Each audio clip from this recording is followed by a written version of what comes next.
Hello students, आज हम प्रश्नावली 2 के से जो प्रश्न हमने बनाया था उस प्रश्न के कुछ क्वेश्चन और बचे हैं। उन क्वेश्चनों को आज हम हल करेंगे आज के वीडियो में। तो कुछ बच्चों ने मैसेज करके मुझे पूछा था कि सर प्रश्नावली 2 का 5वां प्रश्न मुझसे नहीं बन रहा है। बेटा हमने अब विलोपन विधि या प्रतिस्थापन विधि, आपको जो पसंद है किसी एक विधि का चयन करें और उस विधि से आप सवाल का हल प्रारंभ करें।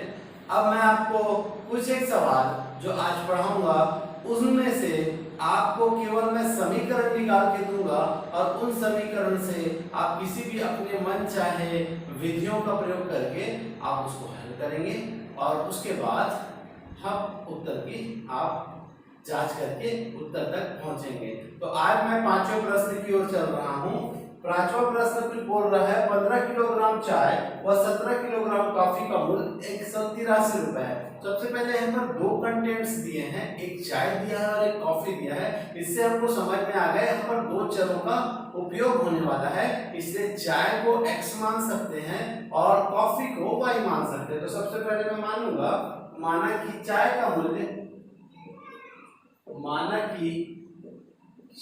का मूल्य x रुपए तथा कॉफी का मूल्य y रुपये है। तो अब प्रथम शर्त अनुसार मैं आपको केवल इसमें समीकरण निकाल के दूंगा। तो पहला बोलता है कि 15 किलोग्राम चाय, तो 15x क्योंकि मैंने चाय को x माना है, तथा 17 kilogram coffee 17y is equal to का मूल्य कितना है 183 रुपए है। ये हमारा पहला समीकरण बन गया स्टूडेंट्स। सेकंड बोल रहा है, क्या कह रहा है द्वितीय शर्त अनुसार, उसे पढ़ेंगे। द्वितीय शर्त अनुसार कहता है यदि 25 किलोग्राम चाय मतलब 25x तथा 13 किलोग्राम कॉफी का मूल्य 13 किलोग्राम मतलब 13y कॉफी का मूल्य 213 रुपए है, तो बोला है 7 किलोग्राम चाय एवं 1 किलोग्राम कॉफी का मूल्य ज्ञात कीजिए। सबसे पहले प्यारे बच्चों, इस सवाल को आप जब हल करेंगे तो आप x और y का मान निकालेंगे। तो 7 किलोग्राम चाय अर्थात 7x और x का जो मान आएगा उससे गुना कर देना, तथा बोला है 1 किलोग्राम कॉफी, तो 1 गुना y का जो मान आएगा उससे गुना करके तो दोनों को आप जोड़ देंगे तो इसका हल आपको निश्चित ही प्राप्त हो जाएगा। तो ये था प्रश्न 5वें का हल। मैंने अधूरा किया है, ये उम्मीद करता हूँ आप सभी से बन जाएगा। ये भी बता दूं कि एक मान पूर्णांक में आएगा x का मान, और दूसरे का जो मान आएगा वो पूर्णांक में नहीं आएगा, दशमलव में आएगा या बोलते हैं परिमेय संख्या के रूप में आएगा। मैंने आपको अभी से हिंट दे दिया है, तो आप इसे अच्छे से बनाएंगे। ठीक है, चलते हैं आगे प्रश्न की ओर। नेक्स्ट हमारा क्वेश्चन बोलता है दो स्थानों A और B के बीच की दूरी 70 किलोमीटर है। दो कारें A और B से चलना प्रारंभ करती है। यदि वे एक ही दिशा में चलती है तो 7 घंटे बाद एक दूसरे से मिलती है। यदि वह एक दूसरे के ओर चलती है तब वे 1 घंटे बाद मिलती है। मैं इस प्रश्न को पढ़ाने से पहले आपको कुछ हिंट दूंगा, आपको बता दूंगा कि जब दो कारें हो या ट्रेनें हो एक दूसरे की दिशा में चलेंगी तो उनकी चाल जुड़ती है। फिर से बोल रहा हूं, जब दोनों एक ही दिशा में चलेंगी तो उनकी चाल जुड़ेंगी, और विपरीत दिशा में जाएंगी या एक ही दिशा में, ऐसा होगा दोनों एक ही साथ चल रहे हैं तो उनकी चालें घटती हैं। फिर से बोल रहा हूं, जब विपरीत दिशाओं से आएंगी तो उनकी चालें जुड़ेंगी और एक ही दिशा में जाएंगी तो उनकी चालें घटेंगी। बस इस बात को आप ध्यान में रखिएगा। तो माना कि कार A की चाल x किलोमीटर प्रति घंटा तथा कार y की चाल y किलोमीटर प्रति घंटा है, मैंने मान लिया। फिर हमने कहा कि ये क्या है, कुछ निर्धारित मान है, इसकी दूरी दी हुई है, दूरी बराबर 70 किलोमीटर। अब प्रथम शर्तानुसार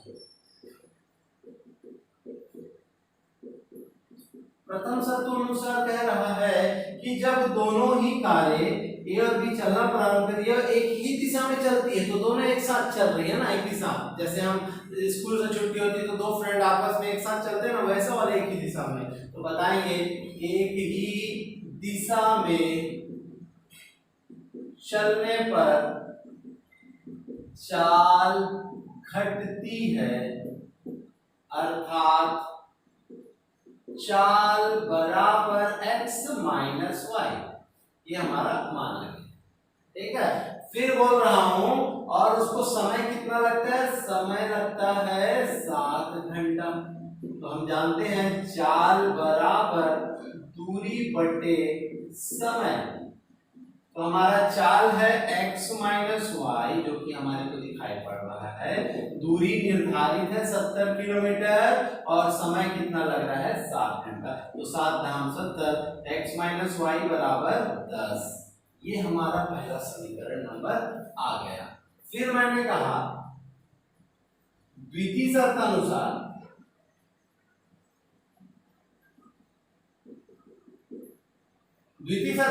कह रहा है जब वो विपरीत दिशा में चलते हैं तो 1 घंटे बाद पहुंच जाते हैं। तो बताएं विपरीत दिशा में चलने पर चाल जुड़ते हैं, अतः चाल x प्लस वाई, और समय कितना लग रहा है, 1 घंटा। सवाल कह रहा, तो हमने कहा चाल बराबर दूरी बटे समय। तो चाल कितना है, x प्लस वाई, और दूरी है 70 और समय कितना लगा, 1। तो x प्लस वाई बराबर 7 धाम 70। ये समीकरण नंबर 2। तो हम कहेंगे समीकरण नंबर 1 व 2 से अब हम क्या करेंगे, 1 व 2 को लिखेंगे x minus Y is equal to 10, x plus Y is equal to 70।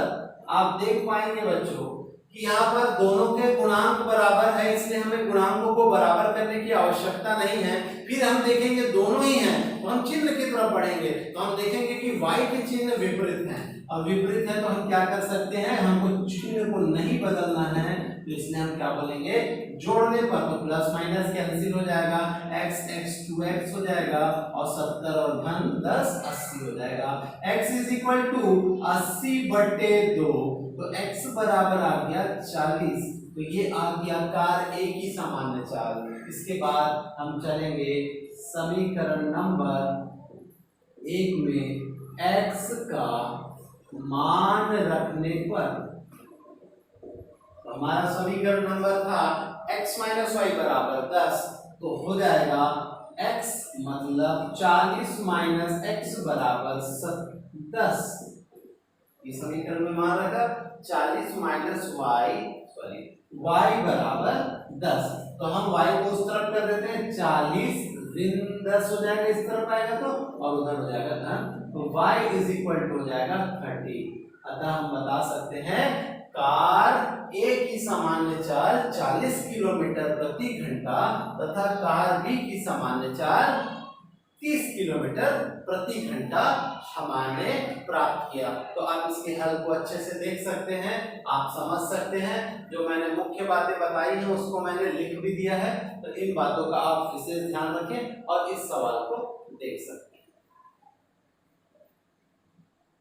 हम नेक्स्ट क्वेश्चन की तरफ चलेंगे। जब एक विद्यालय के 2 कमरे ए और बी में कुछ विद्यार्थी बैठे हैं, जब ए से 10 विद्यार्थी बी में भेज दिए जाएं, तो दोनों कमरों में विद्यार्थियों की संख्या समान हो जाती है, और जब 20 विद्यार्थी बी से ए में भेज दिए जाते हैं तो ए के विद्यार्थियों की संख्या बी से दुगनी हो जाती है। तो प्रत्येक कमरे में विद्यार्थियों की संख्या ज्ञात कीजिए। ये प्रश्न को हम हल करने का प्रयास करेंगे। तो चलते हैं। प्रथम शर्तानुसार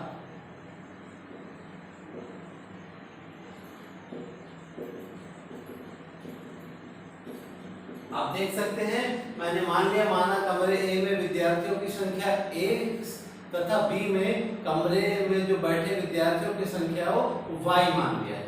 तो मैंने प्रथम शर्तानुसार कहा, क्या बताया कि जब विद्यालय में जब ए से 10 विद्यार्थी बी में भेज दिए जाए, तो देखिए बेटा, सबसे पहले तो x और y प्रेजेंट स्थिति में है, ठीक है। तो जब इसमें से 10 जाएंगे तो 10 कम हो जाएंगे, तो -10 करना पड़ेगा, और यही 10 विद्यार्थी कहाँ चले जाएंगे, बी में चले जाएंगे, तो इनके संख्या क्या हो जाती है, बराबर हो जाती है। तो यही से हमें एक समीकरण प्राप्त होगा, x minus y is equal to 10, ये ऋण 10 उधर जाएगा तो धन 10, x minus y is equal to 20, ये समीकरण नंबर 1 हो जाता है हमारा। फिर हम चलेंगे द्वितीय शर्तानुसार के तरफ, कि बोलता है द्वितीय शर्तानुसार,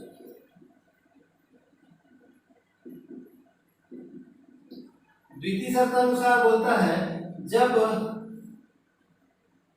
ए के विद्यार्थियों की संख्या बी से दुगनी हो जाती है, जब क्या बोलता है, जब 20 विद्यार्थी बी से ए में चले जाते हैं। फिर से मैंने x और y लिखा, जब बी से विद्यार्थी, कितने विद्यार्थी, 20 विद्यार्थी कहाँ चले जाते हैं, ए में चले आते हैं, तो इनका जो मान होता है बी से ए का मान क्या हो जाता है, दुगना हो जाता है। तो मैंने 2 से गुना कर दिया, x plus 20 is equal to 2y minus 40, x minus 2y is equal to minus 40 minus 20, तो x minus 2y is equal to होता है माइनस 60। ये हमारा क्या निकल जाता है, इक्वेशन प्राप्त हो जाता है दूसरे नंबर का। अब हम दोनों से क्या करेंगे, मान निकालेंगे। समीकरण नंबर 1 व 2 से, अब देखा समीकरण 1 व 2 से, x minus Y is equal to 20, x minus 2y is equal to minus 60। प्यारे बच्चों, आप देख पा रहे हैं यहाँ पर x के गुणांक एक समान दिखाई पड़ रहे हैं, तो मैं इसमें केवल चिन्ह बदलूंगा और क्या कहूंगा, घटाने पर, तो प्लस माइनस क्या हो गया, कैंसिल हो गया, माइनस y प्लस 2y में घट जाएगा तो बचेगा y, और धन 60 में 20 जुड़ेगा तो क्या बचेगा, 80 बचा। तो हमारे कक्षा बी में जो विद्यार्थियों की संख्या थी वो थी 80। अब रखेंगे समीकरण नंबर 1 में y का मान रखने पर, तो हमारा समीकरण एक ये है, x माइनस 80 बराबर 20, x बराबर 20 प्लस 80, x बराबर हो जाएगा 100। अतः कक्षा ए में विद्यार्थियों की संख्या कितनी थी, 100, और बी में विद्यार्थियों की संख्या 80 थी। तो ये था हमारा कक्षा के विद्यार्थियों की संख्या। आप अच्छे से देख सकते हैं, इसे समझ सकते हैं और इसे नोट करिएगा। अब हम चलेंगे नेक्स्ट क्वेश्चन की ओर। तो हम चलते हैं नेक्स्ट क्वेश्चन की ओर। मैं प्रश्न पढ़ रहा हूँ, जब किसी आयत की लंबाई में 5 इकाई की कमी कर दी जाए तथा चौड़ाई में 2 इकाई की वृद्धि कर दी जाती है, तो उसके क्षेत्रफल में 80 वर्ग इकाई की कमी हो जाती है। जब उसकी लंबाई में 10 इकाई की वृद्धि और उसकी चौड़ाई में 5 इकाई की कमी कर दी जाती है, तो आयत का क्षेत्रफल 50 वर्ग मीटर बढ़ जाता, वर्ग इकाई बढ़ जाता है। तो आयत की लंबाई एवं चौड़ाई ज्ञात करना है। तो प्यारे बच्चों, हमें कुछ नहीं, पहले मैंने आयत की लंबाई को मान लिया x तथा चौड़ाई को क्या कर लिया, y मान लिया, और आयत का क्षेत्रफल आप जानते हैं लंबाई गुना चौड़ाई होता है, तो लंबाई x था और चौड़ाई y है। अब हम चलेंगे प्रथम शर्तानुसार। बहुत ही आसान सवाल है, बस प्रश्न के एक एक लाइन को हम पढ़ेंगे और आसानी से हल करते हुए जाएंगे। तो हमारा पहला कथन है, कह रहा है कि यदि आयत की लंबाई में 5 इकाई की कमी कर दी जाए, तो लंबाई को मैंने x माना था, उसमें कमी कर दिया जाए तो 5 इकाई की कमी कर दिया, तथा चौड़ाई को मैंने y माना है, तो चौड़ाई में यदि कितने इकाई की क्या की बोला है, 2 इकाई की वृद्धि कर दी जाए, तो मैंने वृद्धि में जोड़ा है, कमी में घटाया है। तो बोला क्षेत्रफल में, तो क्षेत्रफल माना है मैंने, क्षेत्रफल में कितने की 80 वर्ग इकाई कम हो जाता है, अर्थात एक्स वाई में मैंने 80 घटा दिया। अब ये क्षेत्रफल, तो नया क्षेत्रफल, तो क्षेत्रफल का फार्मूला होता है लंबाई गुना चौड़ाई, तो क्षेत्रफल था एक्स वाई माइनस 80 बराबर लंबाई क्या था x माइनस 5 और ये है y प्लस 2, गुना कर देंगे हम X Y plus 2x minus 5y minus 10, हमने गुना कर दिया x Y minus 80, X Y से एक्स वाई कैंसिल हो गया। अब सभी को हमने क्या करना है, एक्स वाई को एक साथ लिखा 2x minus 5y minus 10 is equal to minus 80, इस तरफ को उस तरफ कर दिया मैंने, तो 2x minus 5y is equal to minus 80 plus 10, तो 2x minus 5y is equal to बच गया माइनस 70। ये हमारा इक्वेशन फर्स्ट प्राप्त हो गया। अब हम चलेंगे फिर से द्वितीय शर्तानुसार, द्वितीय शर्तानुसार हम चलेंगे। क्या कह रहा है द्वितीय शर्तानुसार, जब इसकी लंबाई में 10 इकाई की वृद्धि कर दी जाए, अर्थात x में 10 की वृद्धि कर दिया जाए, तथा उसकी चौड़ाई में 5 इकाई की कमी कर दी जाए, तो उसके क्षेत्रफल में 50 वर्ग इकाई की वृद्धि हो जाती है, ऐसा कहा, तो मैंने प्लस कर दिया, वृद्धि कर दिया। तो क्षेत्रफल का फार्मूला होता है लंबाई गुना चौड़ाई, तो क्षेत्रफल क्या था x Y plus 50 is equal to, हमने देखा लंबाई x प्लस 10, चौड़ाई y minus 5, x Y plus 50 is equal to, गुना कर दिया x Y minus 5x plus 10y minus 50, तो एक्स वाई से एक्स वाई फिर कैंसिल हो गया, minus 5x plus 10y minus 50, इसको पूरे को इधर लिखा और 50 बचा उसको उधर लिखा, ठीक है। तो हमने क्या किया, minus 5x plus 10y is equal to minus 50 और ये हो गया प्लस 50, इधर उधर गया तो प्लस हुआ, minus 5x plus 10y is equal to 100। आप देख सकते हैं 5 से ये पूरा विभाजित हो रहा है, इससे हमारा बहुत ही छोटा हो जाएगा, 5 से कम 5, 5 दूनी 10 और 5 दूनी 10 शून्य शून्य, तो ये हमारा दूसरा समीकरण हमें प्राप्त हो गया। तो प्यारे बच्चों, अब हम ये दो समीकरणों को आसानी से हल कर सकते हैं किसी भी विधि से। तो मैं इस प्रश्न को हल नहीं करूंगा, इसके आगे आप विलोपन विधि से इस प्रश्न का हल कर लें, या आपको प्रतिस्थापन विधि चाहिए आप प्रतिस्थापन विधि से हल कीजिए, आप किसी भी विधि से हल कीजिए और इस प्रश्न के उत्तर को बना सकते हैं। तो ये था हमारे प्रश्नावली का अगला प्रश्न और ये अंतिम प्रश्न था, और हम आगे की ओर बढ़ते हैं।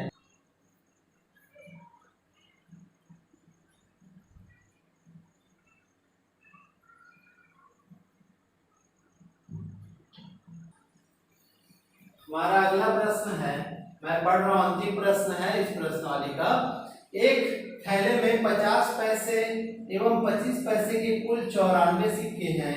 यदि थैले में कुल 29 रुपए 50 पैसे हैं, 50 रुपये हैं, 29 रुपए 50 पैसे हैं, तब बताइए कि थैले में 25 पैसे और 50 पैसे के सिक्कों की संख्या कितनी है। सबसे पहले दो प्रकार के सिक्के दिए बेटा, 25 पैसे की सिक्कों की संख्या हमने क्या माना x, और 50 पैसे के सिक्कों की संख्या को क्या कहा y। अब हमारे पास प्रथम शर्तानुसार यदि बात करें तो कह रहा है, क्या बोलता है कि दोनों की सिक्कों का योग कितना है, 94 है।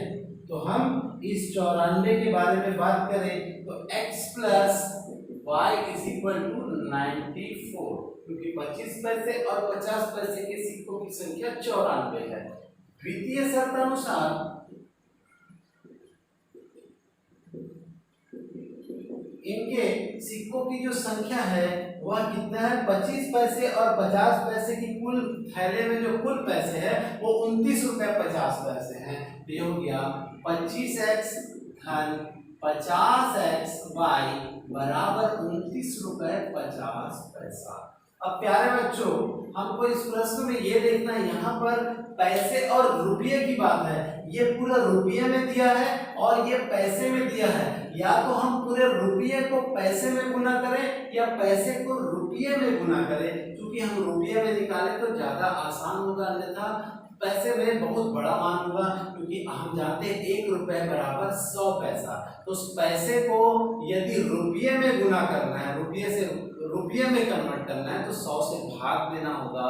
और अगर रुपये को पैसे में बदलना है तो 100 से गुना करना पड़ेगा। तो मैं क्या करूंगा, ये पैसे हैं इसको भाग देना पड़ेगा जो रुपये में हो जाएंगे। तो हो जाएगा 25x बटे 100 धन 50y बटे 100 बराबर 29 रुपए 50 पैसे।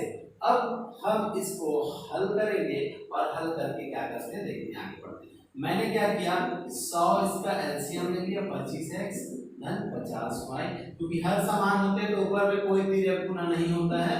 29 रुपए 50 पैसे तिर्यक गुना किया तो वो 2950 हो जाएगा। 25x धन 50y इज इक्वल टू 2950, क्योंकि 2 शून्य है, गुना हुआ तो पूरा पूरा गुना हो गया। अब हम इसे भाग देने का कोशिश करेंगे। 25 से हम इसको भाग देते हैं तो 25 से कम 25, 25 दूनी 50, 25 से कम 25 हुआ, 4 बचा, फिर हमने 5 उतारा तो 25 से कम 25 हुआ, फिर कितना बचा, 20 बचा, हमने शून्य उतारा तो 25 8 200 होता है। तो ये हमारा दूसरा समीकरण हमें प्राप्त होता है। अब हम क्या करेंगे, समीकरण नंबर 1 व 2 से हल करने पर, जब हमने हल किया x plus Y is equal to 90 और क्या हुआ, x plus 2y is equal to 118। अब आप देख पा रहे हैं इसके आगे की व्यवस्था आप अच्छे से समझते हैं और आप अच्छे से बना सकते हैं। फिर भी हम चलते हैं इसको हल करने की ओर। आपको दिखाई पड़ रहे हैं कि गुणांक बराबर दिख रहे हैं, तो हम क्या करेंगे, इनको घटाने पर देंगे। घटाने पर घटाया, कट गया तो हमें प्राप्त हुआ -y।